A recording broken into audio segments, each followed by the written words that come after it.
Picture a 1,000-ton bullet train carving through a bend at over 200 miles per hour. It's a massive amount of steel and human cargo.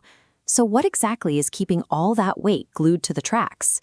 If you look closely at a train wheel, you'll notice a metal lip on the inside edge. That's called the flange. Most people assume that lip hooks over the rail and physically steers the train. But relying on the flange to steer a 1,000-ton mass at high speeds would be a disaster. The intense metal-on-metal friction from that constant grinding would tear the rails apart and violently shake the passenger cabin.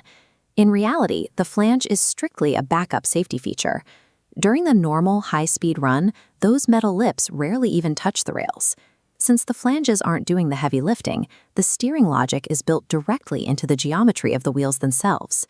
Down in the undercarriage, train wheels aren't independent like the tires on your car. They are rigidly connected by a solid steel axle, creating a single unit called a wheel set. Because that axle is solid, both the left and right wheels are forced to spin at the exact same rate. They can never rotate independently of one another. This creates a major problem whenever the train hits a bend. The outer rail of any curve is physically longer than the inner rail. That means the outer wheel has to travel a greater distance than the inner wheel at the exact same time without slipping. Notice these wheels have a conical geometry, tapering outward. On a curve, the solid axle shifts. The outer wheel rides onto its thicker section and the inner drops to its narrower edge. The outer wheel naturally travels further per rotation, navigating the curve perfectly. This conical geometry creates an automatic, self-centering differential. It effortlessly steers the massive passenger vehicle smoothly through the sharp bend, all without a single moving steering part. Once the train clears the curve, it accelerates to its absolute maximum speed on the straightaway. But that clever conical shape introduces a new quirk. On straight tracks, the wheels constantly try to self-center, overcorrecting slightly left, then right, creating a continuous side-to-side wobble. This graphic displays the path of the wheels from above. At 200 miles per hour, that minor wobble amplifies into a violent physical reaction called hunting oscillation, generating forces strong enough to derail the train. Engineers use a heavy-duty mechanical chassis beneath the train cars, known as a bogie. It is packed with massive secondary suspension airbags and primary suspension coil springs. As wheels violently hunt, this suspension system actively compresses and expands, absorbing the harsh lateral slamming forces. The bogie acts as a vital middleman.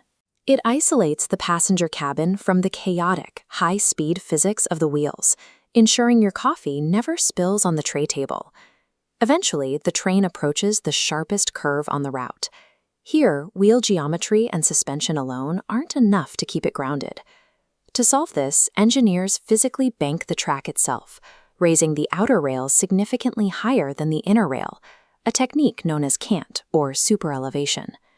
On this banked curve, the turning train experiences immense centrifugal force, represented by an outward arrow, threatening to flip the car. By banking the track, a component of the train's gravitational weight is directed down and inward. This inward force perfectly cancels out the outward pull. Superelevation weaponizes gravity to neutralize the risk of overturning. It keeps the load perfectly balanced across both rails, no matter the speed. The train blasts out of the curve and settles onto an endless stretch of continuous welded rails. High-speed rail relies on an elegant, nearly frictionless application of physics rather than brute mechanical force. Conical wheels naturally steer the train through corners, while heavy-duty bogie suspensions absorb the violent hunting oscillations on the straightaways. And when the curves get too sharp, banked tracks perfectly distribute those extreme centrifugal loads. This physical harmony reduces infrastructure wear, saves massive amounts of energy, and ensures the safety of millions. In the end, the sheer stability of this 1,000-ton beast comes down to the precise interplay of geometry and gravity.